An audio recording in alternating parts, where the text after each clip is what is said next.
네, 정치가 있는 저녁 정가는 서성교 건국대 특임 교수 그리고 배종호 세한대 교수와 함께 정치권 소식 짚어보겠습니다. 어서 오세요. 네, 안녕하세요. 네, 안녕하세요. 네, 지난주에 두 분 모셨을 때도 정부 예산안 처리 진통 중이고 해임 건의안 비롯해 갖고 여러 가지 이 정치 현안들이 이제 난마처럼 얽혀 있다 우리가 이제 그런 얘기를 했었는데 사실 지금 이 시점에서도 일주일이 지났지만 역시 이제 전국은 교착 상태입니다. 한 가지 좀 진도가 나간 거는 해임 건의안, 이상민 장관 해임 건의안에 대한 이 본회의 처리가 있었죠. 거기에 대해서 이제 지금 대통령실은 뭐 공식적으로 입장을 밝히지 않았습니다만 사실상 이제 거부한 것 같습니다. 어떻게 보셨습니까? 예, 뭐 대통령실에는 오늘 뭐 부대변인 입장 발표를 통해서 진상 확인과 법적 책임 소재 규명이 중요하다. 그동안에 윤석열 대통령이 진상조사부터 먼저 해야 된다. 그리고 그에 따르는 책임은 묻겠다. 그리고 이상민 장관도 그동안에 거듭 사과를 여러 번 하면서 본인이 책임질 일이 있으면 책임지겠다라고 이야기했는데 이 연말 중요한 예산 통과와 또 중요한 법안 통과들이 남아 있습니다. 이상민 행안부 장관 해임 건의안이 어제 국회에 통과되면서 전국이 경색되고 파국을 맞고 있습니다.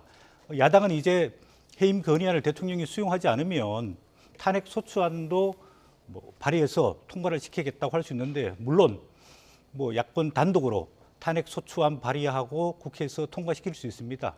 헌법 65조에 보면 국회 제적 3분의 1 발의와 제적 과반수의 찬성으로 탄핵 소추안을 이제 통과를 시킬 수 있습니다. 이제 야당에서는 하겠다라고 하고 있는데 아마 고민이 많을 겁니다. 이 전국이 경색돼 있는데 또 탄핵 소추안까지 발의시키고 통과시키게 되면은 마지막 남아 있는 우리 국가 경제, 민생 경제에 중요한 예산안 통과, 또 법률안 통과가 이렇게 된 거 아닙니까? 그리고 여야 간에 합의한 이태원 참사에 대한 국정조사도 사실상 어려워지는 건데 이런 측면에 봤을 때 야권에서 단독으로 추진하기가 좀 고민스러운 것 아닌가 이런 생각이 듭니다. 첫 번째 이제 시점, 지금 바로 탄핵 소추안을 발의할 거냐, 아니면 언제쯤 할 거냐 이런 문제가 있고요. 두 번째로는 헌법 65조에 국무위원 탄핵 소추안에 대한 기본적인 요건이 명시가 되어 있습니다. 공무원이 직무 집행에 헌법과 법률을 위반한 때 탄핵 소추할 수 있다 이렇게 되어 있고 현재의 탄핵 심판 구체적인 판례로 보면은 그 대상이 국민의 신임을 배반한 때 또 구체적으로 보면은 뇌물을 수수한 경우, 부정부패한 경우, 국가 이익을 명백히 위반한 경우에 탄핵 심판을 하겠다, 할 수 있다 이렇게 규정이 되어 있는 거거든요. 판례도 있고 헌법 조문도 있습니다. 그런데 지금 이상민 행안부 장관이 이런 요건에 해당되는지 문제가 되고요. 만약에 야권 단독으로 탄핵 소추해서 헌법재판소에서 만약에 인용이 되면 괜찮지만은 기각이나 각하 결정이 나면은 그 정치적인 책임감도 야권이 함께 져야 되는 거거든요. 그 다음에 또 한 가지 문제는 국회에서 탄핵 소추안을 통과시키게 되면은 탄핵 소추위원, 즉 검사의 역할을 해서 이상민 행안부 장관이 이러한 위법적인 사실이 있습니다라고 신문을 해야 될 사람이 국회 법사위원장인데 현재 국회 법사위원장은 국민의힘 김도읍 의원이란 말이에요. 그러면 김도읍 의원이 현재 출석해가지고 이상민 행안부 장관이 이런 헌법과 법률 위반 사항이 있습니다라고 증거를 제시하면서 탄핵 심판을 인용해 줄 거라고 주장을 할 것인가? 그것도 굉장히 난감한 일이거든요. 또 마지막으로 한 가지는 법에 따르면은 탄핵 심판이 통과되면 180일 내에 헌재에서 결정을 하게 돼 있는데 180일이라는 시간은 굉장히 긴 시간입니다.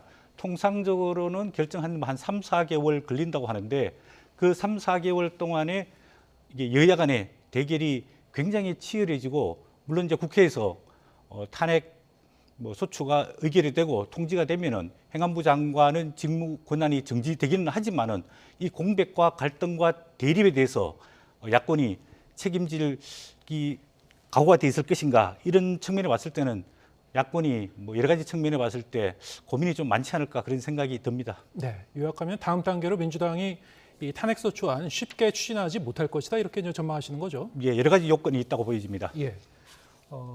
사실 해임 건의안은 대통령이 사실상 이제 거부하는 것 같고 탄핵 소추안 지금 전망이 이렇게 밝지는 않다고 좀 이렇게 진단을 해주셨습니다만, 근데 이게 지금 예산안 처리와 국정조사하고도 또 맞물려 있어서요.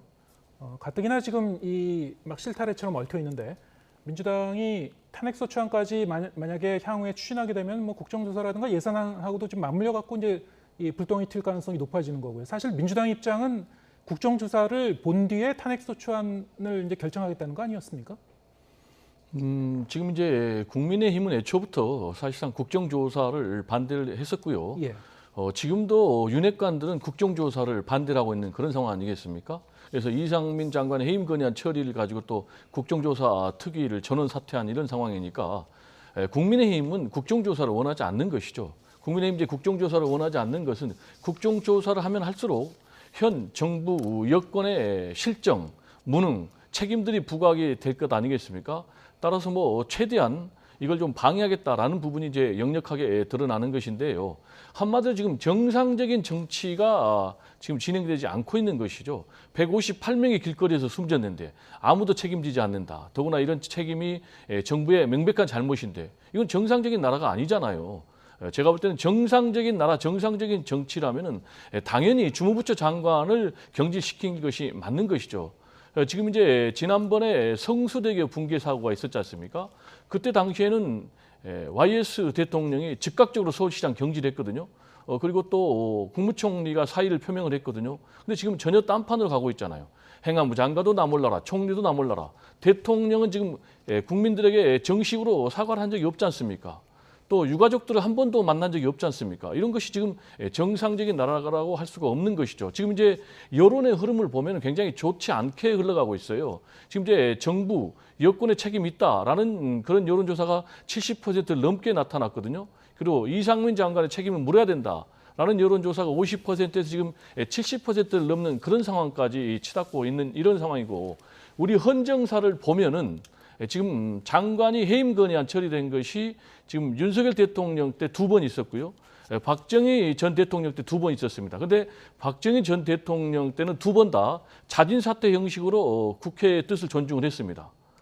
그리고 이제 유일하게 국회 해임 건의안을 무시한 그런 적이 이제 박근혜 정부에서 한 번 있었는데 결국 박근혜 정부가 굉장히 불행한 종말로 끝났거든요. 근데 지금 윤석열 대통령이 이번에 이상민 행안부 장관의 해임 건의안까지 또 무시한다면은 이거는 새로운 나쁜 기록, 2번이나 국회 해임 건의안 처리를 무시한 그런 나쁜 기록이 생긴단 말이에요. 그러면 이렇게 불통의 정치, 국민 무시의 정치를 하면은 과연 앞으로 어떻게 될 것인가라는 부분. 그러다 보니까 지금 진중권 보수의 평론가가 뭐라고 했겠습니까? 지금 이 정권은 사이코패스 정권이다. 지금 대통령실도 그러고 또 국민의힘도 그러고 아주 집단으로 실성을 했다. 그러면서 심지어는 너희들이 인간이냐, 밥이 먹어지느냐 이런 얘기까지 했거든요. 이런 진중권 보수 평론가까지 신랄하게 비난을 왜 하고 있는지 이런 부분에 대해서는 좀 대통령도 또 국민의힘 지도부도 좀 반성을 하고 성찰할 때가 아닌가 이런 생각이 좀 듭니다. 네. 제가 애초에 질문드렸었던 그 탄핵소추안 관련해서는 그 민주당이 바로 갈 가능성은 적다고 보십니까? 탄핵소추안에 대해서는 저는 뭐 민주당 입장에서 당연히 밟을 코스예요. 왜냐하면은 예. 민주당 같은 경우는 지금 국민들이 국정조사를 원하고 또 지금 이상민 행안부 장관에 대해서 경질을 지금 명백하게 요구를 하고 있지 않습니까? 네, 시점의 문제거든요. 네. 아니 그러니까 이제 시점의 문제보다도 하느냐 안 하느냐가 더 중요한 거거든요. 근데 지금 뭐 아시겠지만 대선도 지선도 패배했기 때문에 국민의 뜻이 이러면 당연히 해야 되는 것이죠. 그리고 이제 두 번째로 말씀하신 대로 지금 시점의 문제와 관련해서는 본인들이 이미 공언해서 하겠다는 거. 그럼 이제 시점은 지금 국정조사가 끝난 뒤에 탄핵 소추안을 이제 할 것으로 그렇게 전망이 되고 있습니다. 예. 지금 말씀하셨다시피 사실 정부가 이제 이상민 장관의 거취와 관련해서 어떤 고민을 하고 있는지 저희가 이제 정확한 속내를 알 수는 없습니다만 일단 국민 여론도 두루 살피면서 가야 될 것이고 유가족 협의회가 이제 출범을 했습니다. 공식 출범했는데 이상민 장관의 이제 파면을 공식적으로 요청을 했고요, 요구를 했고 그런데 지금 해임 건의안에 대해서는 이제 대통령이 거부 의사를 밝히겠다. 자 이렇게 되면은 사실 이제 연말 연초에 일부 개각이 있을 가능성이 있다라는 관측도 일부 있었습니다만 그때 어떤 이상민 장관의 퇴로를 모색하지 않을까 이런 일부 관측도 있었던 것 같습니다. 근데 지금 시점에서 보면은 해임 건의안을 대통령이 거부를 한다고 했을 때 과연 나중이라도 그런 방식으로 이 퇴로를 마련할 수 있을 것인가 여러 가지 좀 의문점이 생기는 부분들이 있습니다. 어떻게 관측하십니까?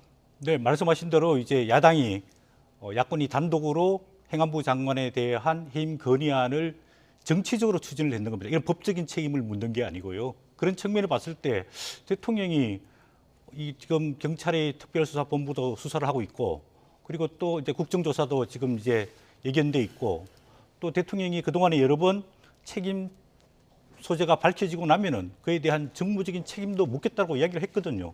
그리고 그 이상민 행안부 장관도 본인이 책임질 일이 있으면 반드시 책임을 지겠다.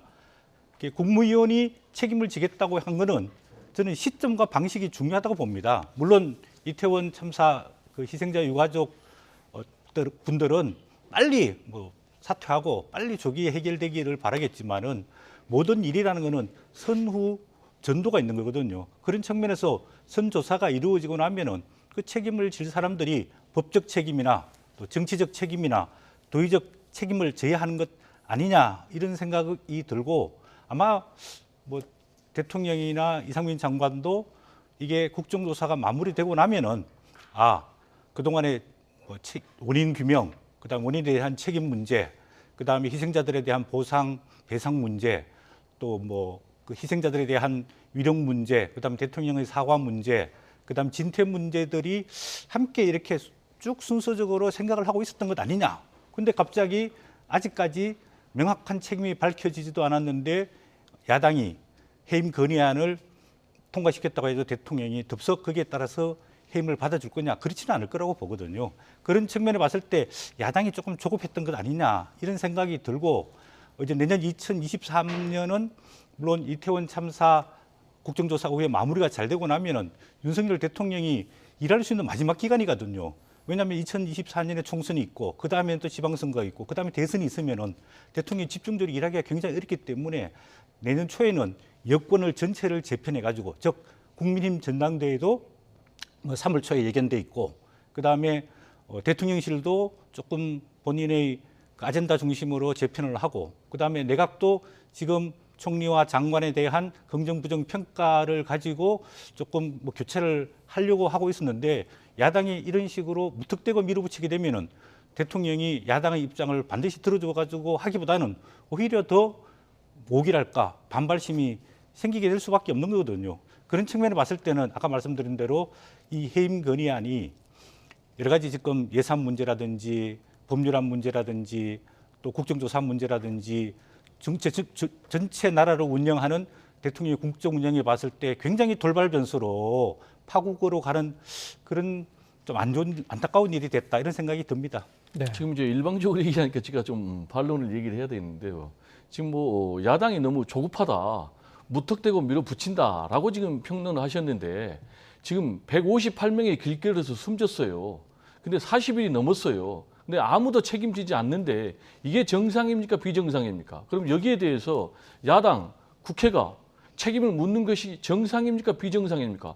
당연한 것이죠. 만약에 여기에 대해서도 국회가 책임을 묻지 않는다면은, 야당이 책임을 묻지 않는다면 국회는 왜 존재합니까? 야당은 왜 존재합니까? 이건 당연히 잘못된 것이죠. 그리고 여기에 대해서 지금 해임 건의안을 처리를 하니까, 해임 건의안을 처리를 하면 좋다. 그러면 내년 연말에 뭐 중대형 뭐 개각이 있는데, 그러면은 우리는 이상민 행안부 장관을 유임시킬 수밖에 없다라는 논리야말로 궤변 중에 궤변 아니겠습니까? 지금 국민 여론이 그렇고 지금 뭐 정치적 책임이 그렇고, 그런데도 이거를 뭐 계속해서 버티겠다라는 것은 국민을 완전히 무시하는 것이죠. 속된 말로 국민을 개돼지 취급하는 이런 정치가 아니라고 누가 가히 얘기할 수가 있겠습니까? 교수님 말씀이 너무 조금 잠깐만요. 과격하신데요. 아니요. 지금 제가 얘기하는 거예요. 아니 누가 국민을 개돼지 취급한다고 이야기한 사람이 누가 있습니까? 얘기는 교수님. 그게 아니고 제가 그렇게 평가를 하는 거예요. 제가 그럼 교수님한테 여쭤볼게요. 158명이 숨졌어요. 그게 정부 책임이 명백해요. 그럼 여기에 대해 책임을 묻는 것이 정상입니까 비정상입니까? 거기에 답변해 보세요. 아니, 대통령도 말씀드린 대로 책임 소재가 밝혀진 후에 책임을 지겠다고 이야기를 했고요. 행안부 장관도 책임질 일 있으면 책임지겠다. 그래가지고 경찰에서 조사를 하고 있고 국정조사를 통해서 책임 소재를 밝히려고 하고 있는 것 아닙니까? 자, 그러면 책임 소재를 밝혀야 되는데 조사 한번 했습니까? 국정조사 예견돼 있지 않습니까? 행안부 장관에 대해서 압수수색했습니까? 이재명 대표에 대해서는 200번 넘게 압수수색했어요. 그럼 뭐 이건 뭡니까? 그러면은 말씀하신 대로 자 수사를 했는데 안 나온다. 그러면 이제 그냥 기소도 안 해요. 그럼 면죄부 주는 거예요. 그리고 기소를 해도 재판까지 나오려면 몇 년 걸리는 거예요. 그렇게 그 가정적으로 전까지 전제적으로 무죄 말씀을 하지 추정이 마시고요. 경찰 조사도 예견돼 있고 보도를 따르면은 행안부 장관도 피의자로 경찰 조사를 할 것으로 지금 예견돼 있습니다.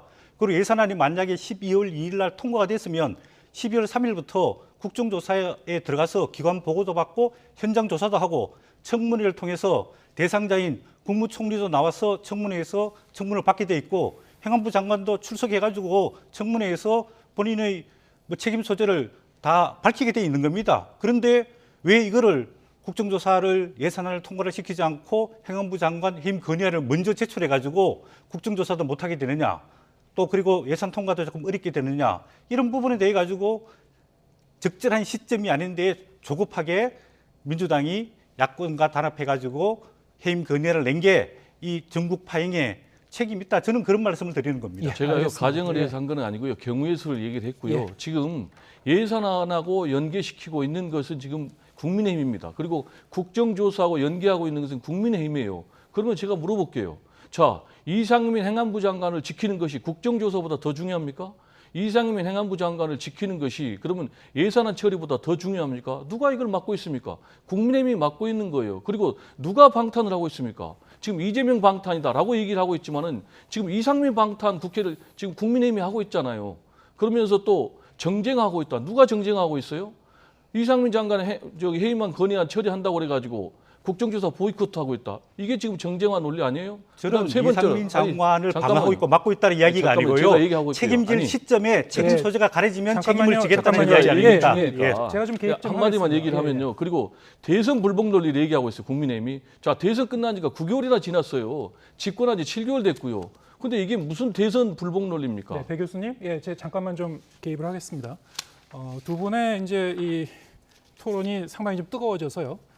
근데 이제 이 문제는 저희가 오늘 처음 하는 얘기가 아니고 지난 몇 주 동안 이제 계속 이 국정조사와 이상민 장관의 해임 건의와 관련해서는 계속 좀 얘기를 했던 사안인데 여야도 좀 계속 그냥 평행선 달리고 있는 사안이고 다만 이제 이상민 장관에게 이제 책임을 묻는다라는 의미는 두세 가지 그 논점이 지금 섞여 갖고 나오는 것 같습니다. 정치적 도의적 책임도 있을 것이고 형사적 의미에서의 어떤 이 수사 결과에 따른 책임도 있을 것이고 오늘 이제 대통령실이 얘기한 그 수사와 국정조사 이후에 확인된 진상을 토대로 종합적인 판단을 하겠다는 것은 어쩌면 이제 이 경찰 수사 결과 그리고 국정조사에서 밝혀진 것을 토대로 하겠다는 건데 여기에 이제 정치적 어떤 그 책임을 지겠다는 의미까지 포함되어 있는 건지는 좀 불확실하긴 합니다. 일단은 지금 시점에서는 국정조사가 어떻게 진행될 것인가도 굉장히 중요한 것 같은데 그 점을 좀 토의를 해보겠습니다. 이 해임 건의안이 이렇게 국회 본회의에서 통과된 이후에 여당에서는 이 국정조사 특위위원들이 이 사퇴 의사를 밝혔는데요. 근데 보니까 여당 지도부에서는 또 이 사표를 처리하진 않았어요. 이걸 이제 예산안 처리의 어떤 그 협상 카드로 이걸 좀 쥐고 있겠다는 얘기인지 어떻게 보셨습니까? 예, 아마 뭐 국민의힘 주호영 원내대표가 고민이 많을 것 같습니다. 여당의 그 원내대표로서 예산안도 통과시켜야 되고 그다음에 또 법률안도 통과시켜야 되고 또 국정조사도 임해야 되는데 갑자기 돌발 변수가 터지니까 어떻게 대응해야 될 것인가 그 약간 여지와 공간을 열어둔 것 아닌가 이런 생각이 듭니다. 뭐 어쨌든 간에 가장 중요한 건 이제 예산안 통과하기 때문에 국가 경제 또 국민 경제 또 정부 운영에 있어서 세입이 굉장히 중요하지 않습니까? 이제 그런 측면에서 국정조사를 국민의힘 특별위원회 7명이 사퇴를 했지만은 그 사퇴를 의사만 표명했지 아직 사퇴서를 받아가 국회의장한테 제출한 건 아니거든요. 그래서 만약의 경우에 예산안이 여야 간에 합의해서 잘 통과가 되고 나면은 기존에 11월 23일 날 합의한 국정조사를 실시할 수도 있지 않을까 이런 생각이 듭니다. 왜냐하면은 야권 단독으로 국정조사가 이루어지게 되면은 오히려 정부와 여당 입장에 봤을 때는 공격만 당하게 되고 방어할 수 있는 논리는 부족하게 되거든요. 그런 측면에서 참여를 해야 된다 이런 이야기도 많은 것 같습니다. 그리고 지금 벌써부터 국정조사는 파행으로 이루어지고 있습니다. 원래 12월 2일 날 법정 예산 통과 시한에 통과가 됐으면은 12월 3일부터 국정조사가 시작됐거든요. 45일간. 근데 벌써 하루하루 날짜를 까먹고 있습니다. 그리고 특위 구성도 여야 합의해서 여권에서 참 야당에서 뭐 9명, 그다음에 국민의힘에서 7명, 그다음에 비교섭 단체에서 2명, 18명의 선임이 되어 있습니다. 그다음에 조사 대상도 대통령실의 국정상황실, 국무총리실, 지금 논란되고 있는 행안부도 국정조사 대상에 올라와 있습니다. 그리고 방식도 첫 번째는 기관 보고를 하고 그다음 현장 검증을 하고 청문회 증인으로 참석할 대상들도 대부분 합의가 이루어져 있는 상황인데 지금 국정조사 하기 전에 행안부 장관에 대해서 책임을 물어서 해임 건의안을 통과시키게 되니까 당연히 여당으로서는 반발할 수밖에 없는 상황이거든요. 이 부분도 여야 간에 조금 합의를 통해서 억울하게 이태원 참사가 발생을 했는데 그에 대한 진상규명을 철저하게 하고 책임질 사람을 책임을 지고 또 희생자들에 대한 보상, 배상 이런 것들이 철저하게 이루어졌으면 좋겠다는 생각이 듭니다. 네, 그럼 여당 입장에서는 지금 보이콧하겠다고 지금 단언한 건 아니지 않습니까? 예산안 처리 결과를 보고 국정조사에 다시 이제 협조할 수도 있는 거죠. 지금 그런 참여하는 게 오히려 여당이 당연히 해야 될 자세와 태도라고 생각을 하고 있습니다. 지금 예산안 처리가 15일 날 될지 안 될지는 봐야 되겠습니다만 15일 이후에 바로 국정조사를 시작한다고 하더라도 국정조사 기간이 전체 이제 45일인데 좀 1월 첫째 주까지 하면은 한 3주 정도밖에 남지 않았다고 해요. 사실 이제 과거에 세월호 참사 국정조사 같은 경우에도 여야 간에 설전을 벌이고 싸우다가 청문회 한 번 제대로 못하고 이제 끝난 그런 기억이 있어서요. 이것도 이제 그렇게 되는 거 아닌가 좀 국민들이 좀 걱정하는 측면도 있는 것 같습니다. 어떻게 전망하시는지요? 그러니까 이제 세월호 참사 같은 경우에 말씀하신 대로 청문회가 한 번도 없었거든요. 네. 그 이유는 여야가 계속해서 입장을 달리하고 파행으로 운영을 했기 때문에 그런데요. 그런 차원에서는 오히려 민주당 입장에서는 야당 단독으로 해가지고 오히려 청문회 해가지고 부각시킬 수 있다. 여권의 문제점을 이런 계산도 할 수가 있는 거예요. 따라서 지금 이제 우리 교수님께도 말씀하셨지만은 국민의힘 지도부는 머리가 아픈 거예요. 왜냐? 만약에 국민의힘이 국정조사를 보이콧할 경우에는 야당만의 반쪽짜리 국정조사가 되겠지만은 거기서 이제 완전히 이제 야당의 어떤 그라운드가 되니까 여당이 이제 방어를 할 수 없게 되는 이제 그런 문제. 그리고 두 번째로는 1월 7일까지로 일단 합의를 했지만 국정조사 기간을 연장을 할 수가 있거든요. 따라서 지금 이런 부분에 대해서는 주호영 원내대표는 아니다. 우리가 국정조사를 참여를 해서 우리가 할 말을 해야 된다라는 이제 그런 입장. 이건 이제 윤핵관들하고 서로 이제 상충되는 그런 부분이기 때문에 예산안 문제가 어떻게 처리되느냐가 이제 굉장히 중요하다고 봅니다. 일단 1월 15일 날 예산안 처리를 지금 김진표 국회의장 같은 경우는 반드시 처리하겠다라는 거거든요. 그럼 이제 예산안은 이제 처리가 세 가지 경우밖에 없어요. 하나는 정부안이 그대로 되든지 아니면 야당의 단독안이 그대로 되든지 아니면 이것도 저것도 안 돼가지고 준 예산이 되든지. 근데 제가 볼 때는 15일 날 여야가 합의할 가능성이 상당히 높다. 왜냐하면 지금 2014년도에 국회 성진화법이 도입된 이래로 정기국회 회기 내에 못한 적은 이번이 처음이거든요. 그래서 지금 15일까지 지금 연기해가지고 하는데 이것도 또 안 한다. 그러면은 여야가 국민적인 지탄으로부터 너무나 자유로울 수가 없기 때문에 지금 이제 법인세 인하를 가지고 굉장히 지금 서로 충돌하고 있는가 하면은 동시에 여기서 지금 민주당이 서민 감세안을 내놨거든요. 그러면은 초부자 감세 부분에 대해서 민주당이 어느 정도 양보하고 또 서민 감세에 대해서 국민의힘이 양보하면은 양쪽 다 반보씩 양보해서 15일 날 극적으로 예산안이 처리될 가능성도 저는 여전히 남아있다. 이렇게 전망을 합니다. 어쨌든 이제 김진표 국회의장은 15일 날 올라오는 이 예산안을 올라온 대로 그냥 처리하겠다. 지금 상황에서는 이제 민주당이 다수당이기 때문에 만약에 여야 간의 합의를 못 이루게 되면은 이 야당의 이 단독 수정안이 처리가 될 가능성도 높은 상황이기 때문에 여당으로서도 상당히 좀 이 막바지까지 치열하게 좀 협상을 할 수밖에 없는 그리고 무작정 미룰 수만은 없는 그런 상황 같습니다. 15일까지 어떻게 처리되는지 잘 지켜보도록 하겠습니다. 서성교 건국대 특임 교수 그리고 배종호 세한대 교수와 함께했습니다. 고맙습니다. 네, 감사합니다.